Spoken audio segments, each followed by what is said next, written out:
سے ہوگی جس طرح وہ چائنیز بمبو ٹری کی مثال دیتا تھا لیسبروں. تو اس وجہ سے مجھے یقین تھا انشاءاللہ اللہ تعالیٰ کی ذات جو میرے لیے رسا. آج آپ CEO California real estate and builders ہیں. الحمدللہ. کتنے پروجیکٹس ہیں جو چل رہے ہیں آپ کے اور کتنے نئے آنے والے ہیں؟ الحمدللہ بڑا صاحب، ہم نے سب سے پہلے چونکہ پہلے ہم اس میں ریئل اسٹیٹ میں اپنی ٹریڈنگ وغیرہ کر رہے تھے، انویسٹمنٹ کر رہے تھے. پھر اس کے بعد ہم نے پروجیکٹس کی طرف یہ کیا، کنسٹرکشن میں آئے. سب سے پہلے ہم نے لبرٹی ریزیڈینشیا کے نام سے پروجیکٹ کیا. الحمدللہ ابھی اس کا پورا اسٹرکچر ہو چکا ہے، اس کی فنشنگ کا کام جاری ہے. پھر اس کے بعد ہم نے ٹیک مال، چونکہ یہ نیا بسنے والا شہر ہے، ہم نے یہاں پہ جو ہے نا محسوس کیا، چونکہ موبائل اور ٹیکنالوجی اب ہر بندے کی سمجھ لیں وہ ضرورت ہے. ہم نے ضرورت محسوس کی کہ یہاں پہ ایک ضرورت ہے اس مال کی. ہم نے سب سے پہلے ٹیک مال اپنا یہاں پہ وہ لانچ کیا. الحمدللہ وہ ہمارا کنسیپٹ جو ہے وہ بڑا جاندار گیا، جو لوگوں نے لائک کیا اور ہر بندے نے اس کو محسوس کیا. اس کے بعد پھر ہم نے ایک لیک ویو ریزیڈینشیا کا پروجیکٹ دیا. پھر اس میں ہم نے وہ بھی ہماری بڑی جاندار لوکیشن کی وجہ سے الحمدللہ وہ بھی بڑا شاندار. پھر اس کے برابر میں ہم نے ڈاکٹر پلازا دیا. اب یہ بھی ایک سمجھ لیں ہر بندے سے جڑی ہوئی چیز کی تھی، تو چونکہ یہاں پہ بھی ایک نئے آنے والے مطلب ایک یعنی بہت بڑا شہر ہے یہ بھی، تو یہاں پہ ہم نے ضرورت محسوس کی اور الحمدللہ وہ بھی ہمارا بڑا شاندار گیا. ڈاکٹر پلازا کے بعد پھر تو بس ایک کے بعد ایک، پھر تھیم پارک ریزیڈینشیا، پھر کیلیفورنیا ریزیڈینشیا، قائد ریزیڈینشیا، اقبال ریزیڈینشیا، ڈریس مال.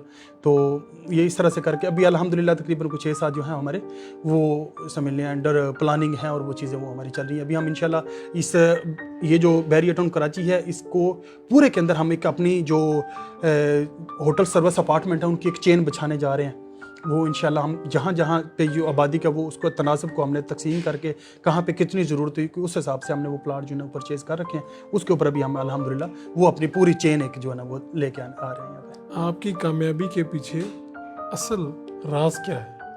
کیا سمجھتے ہیں کہ یہ ایک چیز ہے جس نے مجھے کامیاب کرتی ہے؟ میں شکر گزار رہا ہوں. میں نے شکرہ نہیں ہوا کبھی. میں نے ہمیشہ جس رات میں یعنی بھوکے پیٹ کے ساتھ بھی لیٹا تھا نا، میں نے ناشکری اللہ کی تب بھی نہیں کی تھی. میں کہتا تھا کہ ٹھیک ہے، تو نے مجھے اتنی ہمت تو دی ہے کہ میں چیزوں کو فیس کر رہا ہوں. تو نے مجھے یہ کرج تو دیا ہے کہ میں اپنی ایک شاندار لائف کے لیے فائٹ کر رہا ہوں.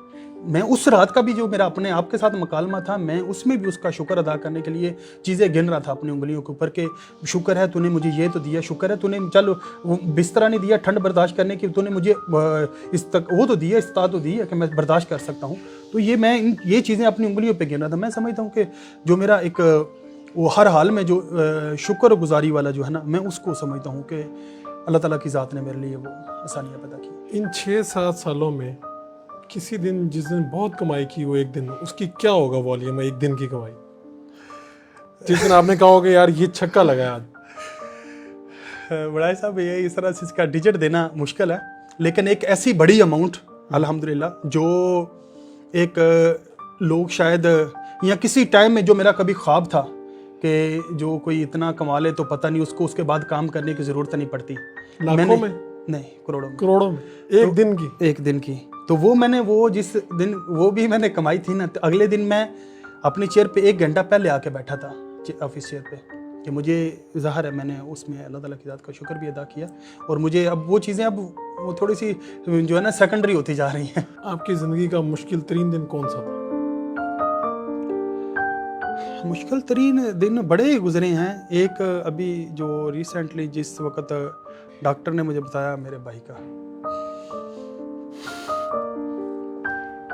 ایسا وہ میرے لیے بڑا ٹف تھا. بھی تقریباً 1.5 ماہ ہوا میرے بھائی کی ڈیتھ ہوئی ہے. تو اس کا مجھے اس نے بتایا کہ ان کے نا وہ کینسر بن چکا ہوا.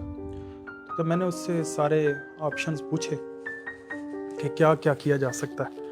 تو انہوں نے مجھے کہا کوئی آپشن نہیں. تو وہ جو لمحے تھے یا وہ جو نا سمجھ لیں اس میں مجھے یہ جتنی بھی اچیومنٹ نا سب زیرو لگنے لگی تھی کہ میں نے مطلب کچھ بھی نہیں کیا، کیونکہ میں سارا کچھ ہونے کے باوجود اس کے لیے کچھ نہیں کر پایا. مجھے ایسے محسوس ہوتا. اور زندگی کا خوبصورت ترین لمحہ کون سا تھا؟ خوبصورت ترین لمحہ جب میں نے تھوڑے وہ اماں ابا کو اپنے کو نا حج پہ بھیجا تھا. تو وہ اس وقت ابھی میرا بالکل سٹارٹ کے منتھ تھے جب میں نے ابھی، تو الحمدللہ میں نے اتنا کر لیا تھا کہ ان کا. تو وہ جو تھا نا وہ مجھے بڑا ایک ایسے میں نے اس دن جس نے نا اچیومنٹ کی فیلنگز وہ میں نے لی تھی کہ مجھے فیل ہوا تھا کہ ہاں یار میں نے